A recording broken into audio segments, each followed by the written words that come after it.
Constantine, a Hellblazer podcast.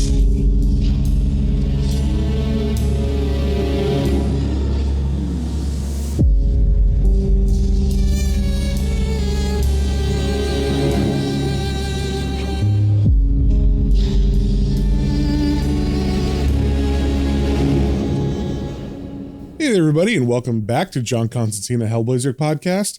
Today we are reading Hellblazer number issue 161. But just a little catch up before we get into that. We are stuck in a blizzard in a bar in the middle of nowhere. And in this bar, there are the regulars, of course.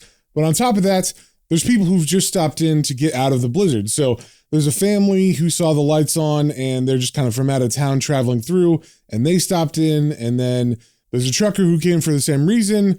And even John is coming here, although he didn't seem to be too bothered by the blizzard as he was just walking in the snow by himself when we first saw him in this comic. And when John first got there, everybody was trying to be nice to him and talk to him, but John was being a pretty big asshole, so everybody's kind of staying away from John, or at least thinking he's a jerk.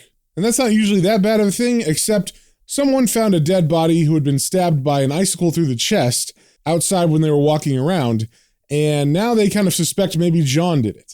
Or I should say, it's between John and this mythical being called the Iceman, who a couple people think maybe that guy did it, but it's some sort of legend, and John says it's not true. But he also says he didn't do it either. And just when tension started to get really hot between everybody and them thinking John was a murderer, three actual bad guys came in, one of whom had a gunshot to the stomach, but they were trying to play it cool until one of the patrons named Rudy overheard them talking in the bathroom. So now that their cover was blown, these three men basically took everybody in the bar hostage. And so that's kind of what's been playing out, is all the patrons are being held at gunpoint. Some people are okay, some people are freaking out. Waylon, who seems to be the most violent of the criminals, tried to rape the bar owner's wife, Hope, but luckily she was able to fight him off without him doing that. So at the end of the last issue, we were kind of left with the bar being held hostage, and John has finally started talking to them. That's pretty much where we left off, with John starting to get under these men's skin. So first things first, with issue 161, we got the cover.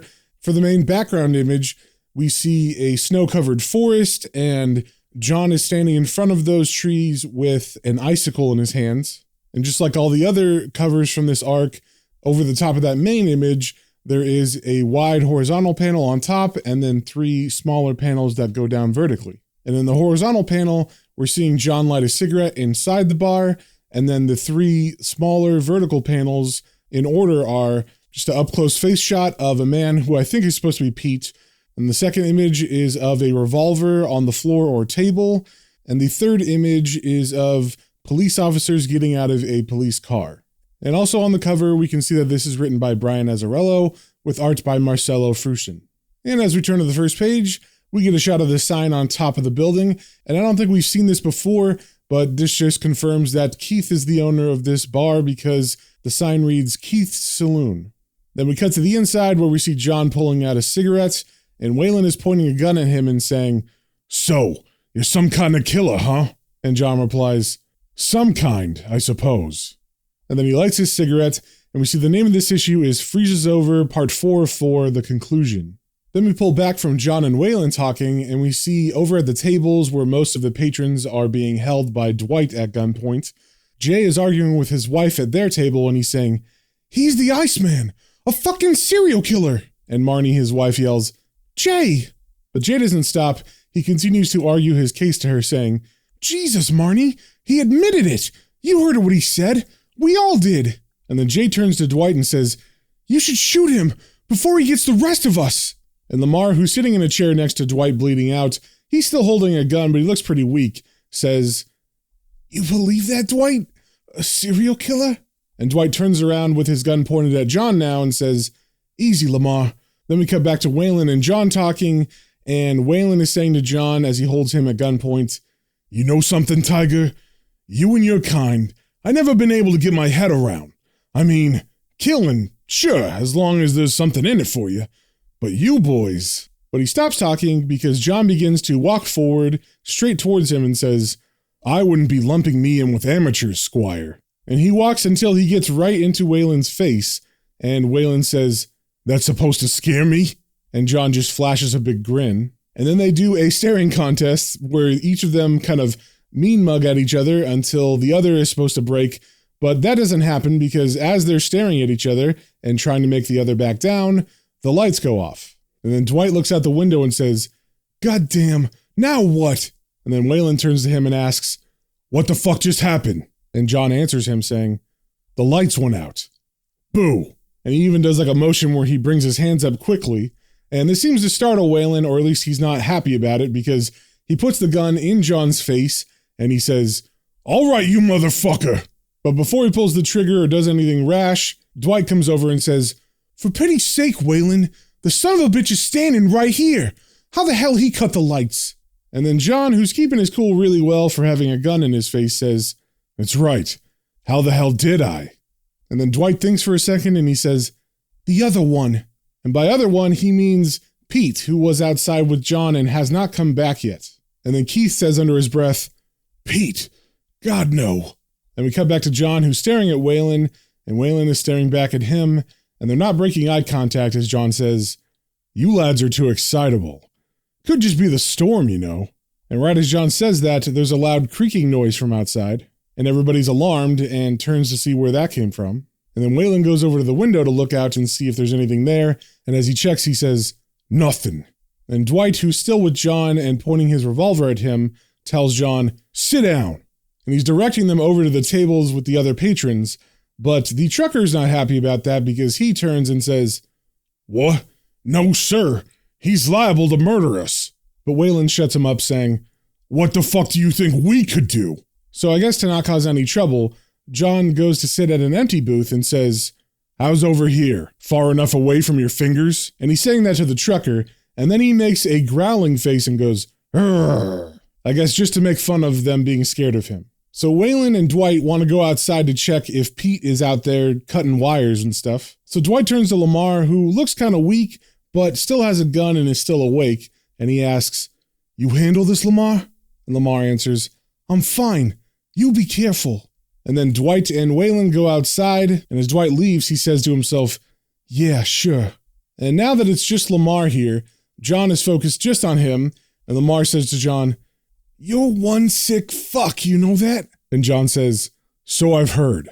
And you've lost a lot of claret." And Lamar is confused by that because he doesn't know what that means, and he asks, "What?" And John answers, "Blood." And Lamar doesn't like that, so he points the gun at John and says, "I'd be worrying about my own ass if I were you." And John replies, "Oh, but I am." And Lamar says, "Good, 'cause I might just do these folks a favor." And then John looks at him questioningly and says, "I see. Want to join my little club, do you?" And Lamar's kind of confused by that, so John smiles and says, "Now, Squire, did you ever meet someone who fancies they recognize something in you, so they believe you're both in on the same joke?" And Lamar answers, "Fuck you. We're not the same." And John asks, "We're not?" And Lamar answers, "No, I'm not a killer." And then John replies, I suppose that favor you mentioned then was just a bit of wounding. Anyway, I'm not talking about you. I'm talking to you. And you've really lost quite a bit of blood. No, the bloke I'm speaking of, I ran into earlier tonight. A bad man. A right awful geezer. A real killer.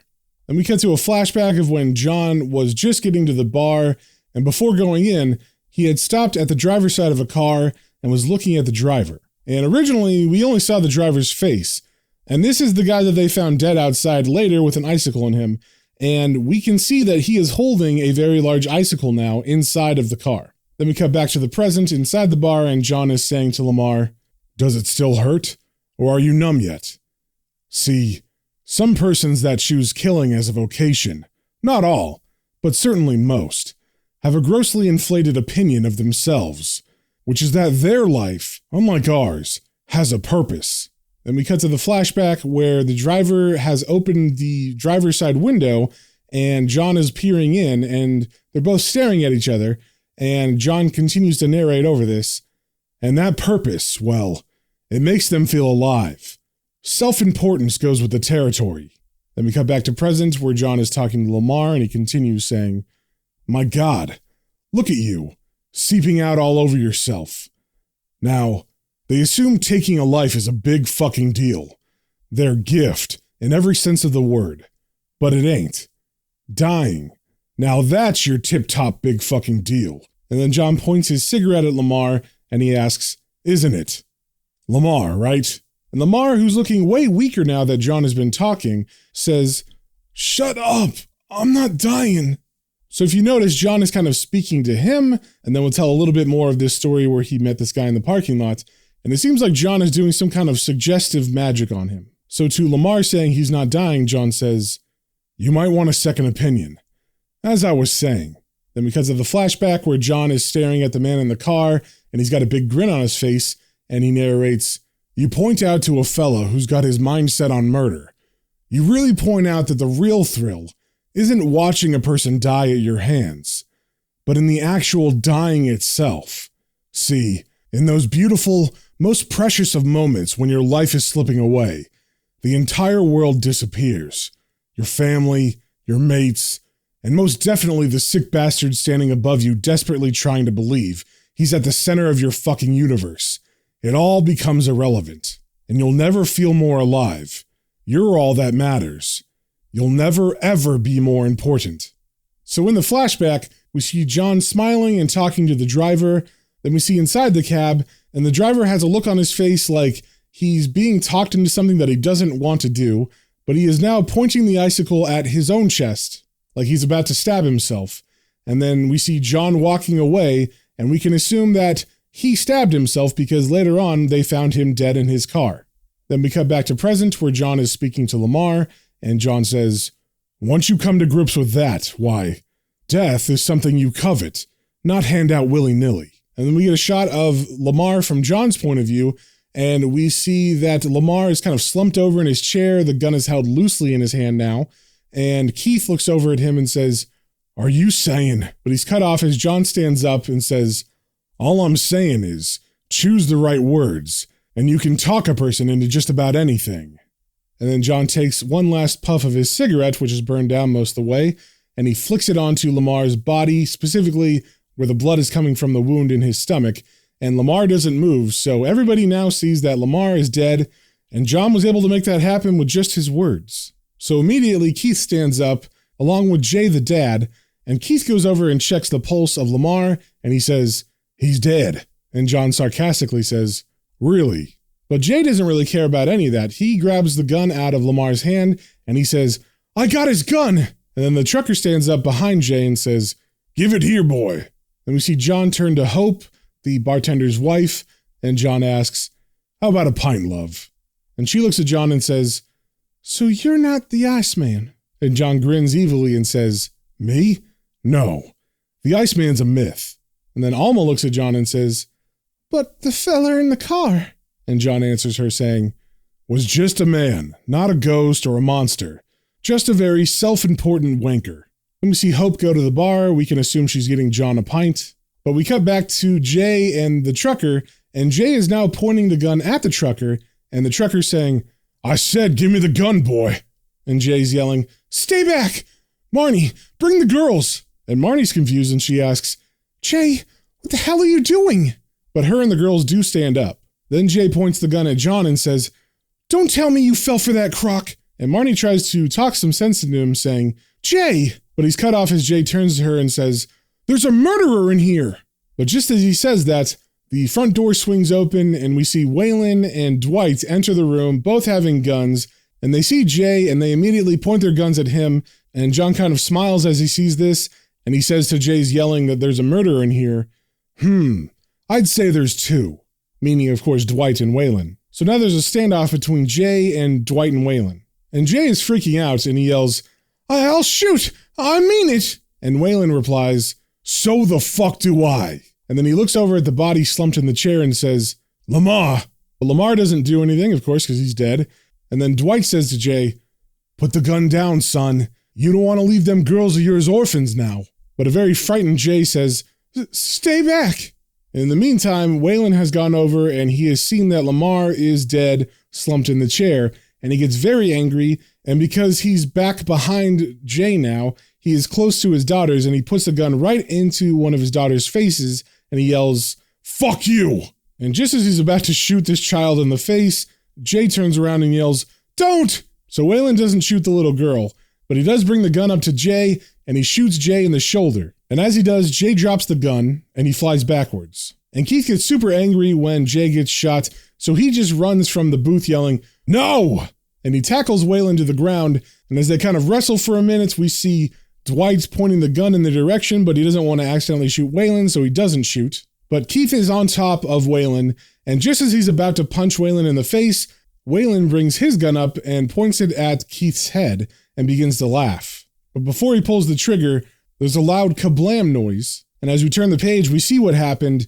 Dwight is missing half of his head and is falling down dead as his jaw and brain matter fall to the floor. Then we get a panel of what exactly happened, and we see Hope with the shotgun that was behind the bar because she went to go make John a pint, so she must have seen that and pulled it out and shot Dwight while Keith and Waylon were wrestling on the floor. And John sees her and he says, "Make it 3. And of course he's referencing when he said there were 2 killers in the bar when Waylon and Dwight came back. So now she's the 3rd killer. And of course all the patrons that were just being held hostage look at her and they're kind of either scared or maybe just like really surprised that she did that. And the trucker says, "Jesus." But if you remember, Waylon still has the gun pointed to Keith's head, and Hope is now pointing the shotgun at Waylon, but Waylon thinks he can get out of it, so he says, "All right, let's be cool." And John interjects, "As ice, man." I guess just making a little joke. And as Waylon stands Keith up, he says to John, "Shut the fuck up, asshole." And then he holds Keith in front of him in a chokehold, and he has the gun next to his head, but it's not quite pointed at Keith's head. It's more pointed towards Hope. And Waylon says, "You got it in your pretty head there to empty that gun. Won't be just me the spray takes out, you hear?" But Hope doesn't say anything, she just keeps the shotgun on Waylon. And then I guess Waylon gets a better idea, so he pushes Keith towards her, and then he grabs the baby, who is kind of right behind him. And of course Marnie yells out, "Ellie!" So now Waylon has the baby Ellie hostage, and he points the gun at Marnie and says, "Okay, this is what's gonna go down. No fucking surprises." And Marnie is holding out her hands and begging, saying, "Please, my baby." But Waylon finishes her sentence saying, "Is coming with me for a spell. We want to go for a little drive in the snow, don't we, honey?" But little Ellie, of course, is just reaching out to her mom, and she looks pretty scared as she does that. And Waylon kind of backs his way towards the door, and he points his gun at Hope as he does, saying, "Easy on that trigger, Annie Oakley. Wouldn't be nothing left of this cutie pie. You happen to squeeze it." And then John asks, "You sure you want to be going?" And Waylon answers sarcastically, "Nah, was thinking I might stick around some, have a couple drinks." And John smiles and says, "Sounds like a plan. I wouldn't try me luck in the cold. What with a legend about?" And Waylon kind of smiles at him, unbelieving, and says, "Legend? You got a damn right high opinion of yourself, don't you?" And then Waylon reaches behind himself and pulls the door open, and he says as he's walking out, "Well, thanks but no thanks for the advice, dickface. The party's all yours. Hack 'em up and I can give 2 shits. Just watch out for that bitch with the Remington." And then he takes off running outside into the parking lot, and John says after him, "Thanks for the advice. Ta." And then everybody kind of takes a breath and settles down, except Marnie, of course, who's freaking out. But Hope and Keith hug each other, and John looks at them and smiles and says, "That went rather well, all things considered. Don't you think?" But Keith is too busy hugging Hope to answer, and he says, "Hope, baby." And then we see Jay on the ground holding his shoulder, and he's looking at Lamar dead in the chair, and he's saying, "Don't let me die like him." And John says, "Impossible. He bled out his belly. You've been shot in your shoulder." Then we see Hope take off running because she's trying to go outside to save the baby. But before she makes it outside, it seems that John has got a hold of her shotgun, and he points it at her and says, "Ah, missus." And then he points it at everybody else, and it seems kind of weird that John's doing this. But Marnie, of course, is freaking out, and she pleads to John, saying, "He has my baby." And the trucker next to her says, "We gotta save that little girl." But John, with his shotgun pointed at them, says, "No, we don't. We'll leave that to the legend."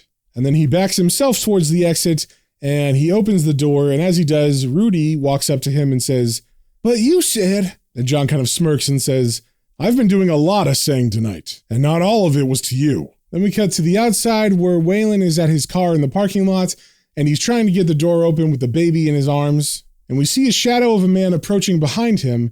Then we get an up-close shot of Waylon's chest as something is being forced through it from the back. And then we see an icicle pop through out of his rib cage, and then he drops the baby on the ground.